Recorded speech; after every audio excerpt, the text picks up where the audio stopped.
Hello दोस्तों, कैसे हैं आप लोग। तो हिंदी की क्लास को हम आज आगे बढ़ाते हुए और बाकी की क्लासेस आपको कैसी लग रही हैं कमेंट सेक्शन में ज़रूर बताया करें और लाइक भी किया करें।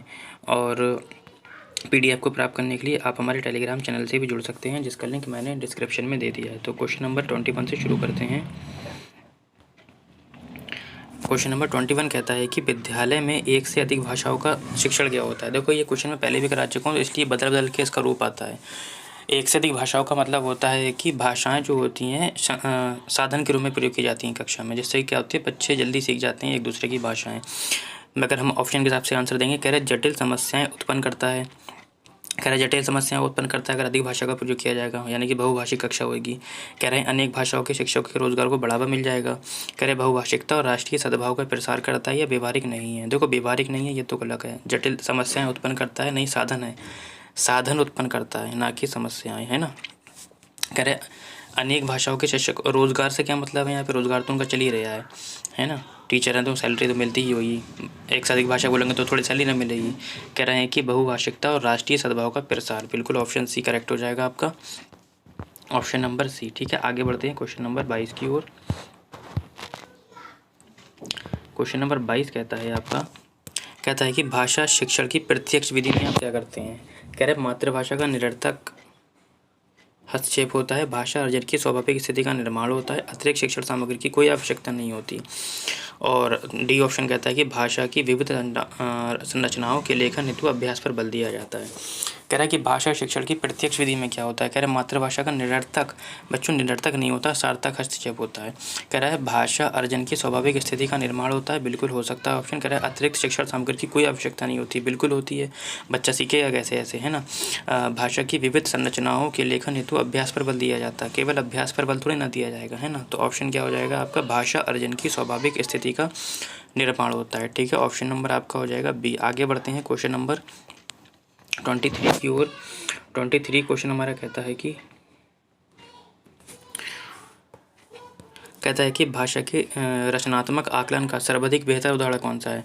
कह रहे बच्चे को अपने खट्टे मीठे अनुभव लिखने को लिए कहना, श्रुतलेख लिखने के लिए कहना, प्रश्नों के उत्तर लिखवाना या इकाई परीक्षा लेना। इकाई परीक्षा लेना गलत है। कह रहे प्रश्नों के केवल उत्तर लिखवाना, तो उत्तर लिखवाओगे जब केवल, तो केवल नकल हो जाएगी। श्रुतलेख लिखवाओगे केवल नकल हो जाएगी। यहाँ पे सृजनात्मकता और अपसारी चिंतन कैसे होगा, ऐसे होगा जब बच्चे अपने अनुभव लिखेंगे तब, या अपने अनुभव शेयर करेंगे तब क्या होगा, सर्वाधिक बेहतर आकलन होगा। ठीक है, यानी ऑप्शन नंबर ए हो जाएगा, जब बच्चे अपने खट्टे मीठे अनुभव लिखने के लिए लिखेंगे। ठीक है, ऑप्शन नंबर ए हो जाएगा। 24 की ओर आगे बढ़ते हैं। क्वेश्चन नंबर 24 कहता है हमारा, क्वेश्चन नंबर 24 कहता है कि हिंदी भाषा के प्रश्न पत्र में आप किस प्रश्न को सर्वाधिक उचित मानते हैं। ऑप्शन है कह रहा है कि विशेषणों के कितने और कौन से भेद होते हैं, प्रत्ययों की परिभाषा दीजिए, सर्वनामों के भेदों के उदाहरण सहित स्पष्ट कीजिए। और डी ऑप्शन कहता है लेखक ने पहाड़ों पर होने वाली बारिश का वर्णन एक अलग तरीके से किया है, आप बारिश संबंधी अपना लिखिए, मतलब अपने अनुभव शेयर कीजिए। ठीक है, तो आप लोगों को समझ में आ गया होगा अभी आंसर। हमें इसमें से ऐसा उत्तर ढूंढना है जिसमें हमें अपसारी आंसर मिले, अपसारी ना कि अभिसारी। ठीक है, अभिसारी नहीं चाहिए हमें। अभिसारी का मतलब भी बता चुका हूँ आप लोगों को, अपसारी का मतलब भी बता चुका हूँ। जो बच्चे हमसे कंटिन्यू जुड़े हुए हैं तो उन लोगों को पता होगा अपसारी किसे कहते हैं, अभिसारी किसे कहते हैं। अपसारी बेटा उसे कहते हैं जिसके एक से अधिक उत्तर निकल के आते हैं। ठीक है, जिसके एक से अधिक उत्तर निकल के आते हैं, जबकि अभिसारी किसे कहते हैं। अभिसारी का मतलब होता है जिसके केवल और केवल एक उत्तर होता है। ठीक है, तो कह रहा है विशेषणों के कितने और कौन से भेद होते हैं, तो इसमें केवल एक ही उत्तर आएगा, ये हमारा उत्तर नहीं है। कह रहे प्रतियोगी केवल परिभाषा लिखेगा बच्चा, सर्वनामों के केवल भेद लिखेगा, लेकिन जब बच्चा अपने अनुभव शेयर करेगा तो हर बच्चा अलग अलग विचार व्यक्त करेगा, यानी कि एक से अधिक उत्तर निकल के आएंगे। यहाँ पे हमारा अपसारी का कॉन्सेप्ट चल रहा है, इसलिए ऑप्शन नंबर हमारा डी हो जाएगा। आगे बढ़ते हैं क्वेश्चन नंबर 25 की ओर।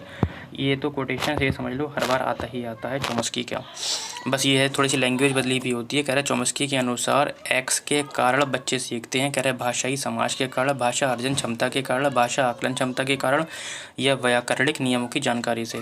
तो कोटेशन क्या है कि भाषा अर्जन क्षमता के द्वारा सीखते हैं। ऑप्शन नंबर हो जाएगा बी 25 का। आगे बढ़ते हैं क्वेश्चन नंबर 26 की ओर। कैसा है 26 क्वेश्चन कहता है कि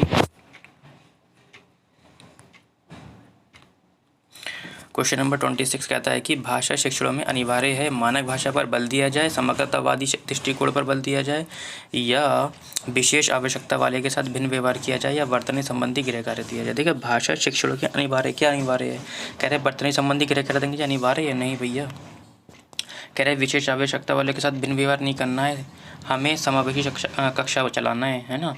और तो समावेशी कक्षा कैसे चलेगी, मानक भाषा पर बल देने पर थोड़ी ना चलेगी, हमें समग्रतावादी दृष्टिकोण अपनाना है, यानी कि समावेशी कक्षा चलाना है, समावेशी कक्षा चलाना है। इसमें क्या होता है, इसमें ये होता है कि कक्षा तो एक होती है लेकिन बच्चे अलग अलग तरीके से बैठते हैं उसमें, और उसकी आवश्यकता के अनुसार उनको शिक्षण दिया जाता है। ठीक है, तो ऑप्शन हो जाएगा आपका बी हो जाएगा। आगे बढ़ते हैं क्वेश्चन नंबर 27 की ओर, और हमारा क्वेश्चन नंबर 27 कहता है कि क्या कहता है, क्वेश्चन नंबर 27 कह रहा है कि विशेष आवश्यकता वाले बच्चे, बेटा विशेष आवश्यकता वाले बच्चे अच्छी बुद्धि लब्धि वाले भी हो सकते हैं, कम बुद्धि लब्धि वाले भी हो सकते हैं, जो वंचित परिवार से हैं वो भी हो सकते हैं, कम सुनने वाले, आधे सुनने वाले, मुख बधिर वाला, कोई भी हो सकता है ना।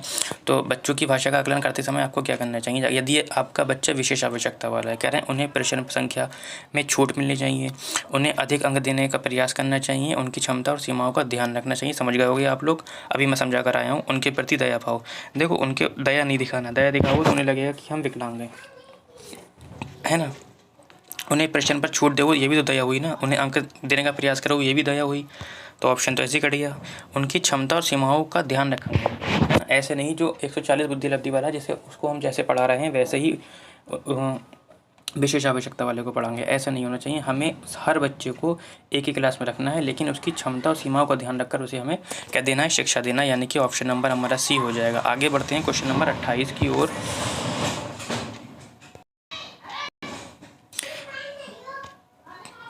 कह रहा है कि भाषा स्वयं में क्या है, कह रहा है संप्रेषण का एकमात्र साधन है, एक नियमबद्ध व्यवस्था है, एक जटिल चुनौती है, या एक विषय मात्र है। समझ गए होंगे आप लोग क्वेश्चन, मैंने पहले भी आप लोगों को बताया है। अगर सीटेट में आपको एकमात्र दिख जाए गलत है, मात्र दिख जाए गलत है, जटिल दिख जाए गलत है, केवल दिख जाए आपको गलत है, सिर्फ दिख जाए, है ना, सिर्फ दिख जाए, व्याख्या दिख जाए, है ना, परिभाषा दिख जाए, है ना, तो ये सब क्या है, निगेटिव ऑप्शन है। ही दिख जाए, ही बल दिया जाए, यानी कि निपाता जाए, ये सब निगेटिव ऑप्शन होते हैं। तो ऑप्शन क्या हो जाएगा, एक नियमबद्ध व्यवस्था है भाषा, तो नियम के साथ ही सीखी जाती है भाषा में। पहले क्या होता है, सुबोपली, मैंने ट्रिक बताई थी, सुबोपली यानी कि पहले सुनता है, बोलता है, पढ़ता है, फिर क्या करता है, लिखता है। ठीक है, आगे बढ़ते हैं क्वेश्चन नंबर 29 की ओर, और क्वेश्चन नंबर 29 हमारा क्या कहता है, जो कि सेकंड लास्ट हमारा क्वेश्चन है। कह रहा है भाषा का प्रयोग केवल पाठ्य पुस्तक में होता है, केवल मुद्रित सामग्री में होता है, जीवन के विभिन्न संदर्भों में होता है, या केवल परीक्षा में होता है। समझ गए होगे आप लोग क्वेश्चन, अभी जस्ट क्वेश्चन पीछे बता कर आया हूँ। तो जिस जिस ऑप्शन में भी आपको केवल नज़र आ रहा है आप लोग काट दीजिए, देखिए कितनी आसानी से आपको उत्तर मिल गया। ऑप्शन नंबर आपका हो जाएगा सी। ठीक है, आगे बढ़ते हैं क्वेश्चन नंबर लास्ट की ओर, 10वां क्वेश्चन यानी कि 30वां क्वेश्चन। कहता है कि बच्चे अपने परिवेश से स्वयं भाषा अर्जित करते हैं। बिल्कुल ऐसा कोटेशन बिल्कुल ठीक है कि बच्चे जो होते हैं परिवेश से स्वयं भाषा अर्जित करते हैं। कह रहा है इसका एक निहितार्थ ये है कि बच्चों को समृद्ध भाषिक परिवेश उपलब्ध कराया जाएगा। बिल्कुल ठीक कह रहा है बच्चों को केवल लक्ष्य भाषा का ही आगे देखो परिवेश उपलब्ध कराया जाएगा। बच्चों को अत्यंत सरल भाषा का परिवेश उपलब्ध कराया जाएगा। बच्चों को बिल्कुल भी कुछ नहीं पढ़ाया जाएगा। समझ गए होंगे आप लोग आंसर। आप लोग काफ़ी दिन से प्रैक्टिस में जो बच्चे जुड़े हुए हैं अब उन लोगों का आंसर ठीक आने लगा होगा, क्योंकि अब जो है कौन सा बिल्डअप हो गया होगा आप लोगों का, कहाँ पे ऑप्शन काटना है, कहाँ पर लेना है। ठीक है, तो देखो बच्चों को बिल्कुल भी भाषा ना पढ़ाई जाए, ऐसा हो सकता है क्या? बच्चा स्कूल जाकर के लिए जा रहा है। बच्चों को अत्यंत सरल भाषा का परिवेश उपलब्ध कराया जाए। देखो केवल तो वैसे ही कट गया। हमें क्या करना है कि बच्चों को समृद्ध भाषिक परिवेश उपलब्ध कराना है, जिससे कि बच्चा खुद सीख सके, स्वयं से सीख सके, यानी कि ऑप्शन नंबर ए हो जाएगा। तो बच्चों आज का क्लास आपको कैसे लगा कमेंट सेक्शन में ज़रूर बताएं, और PDF को प्राप्त करने के लिए आप हमारे टेलीग्राम चैनल से भी जुड़ सकते हैं।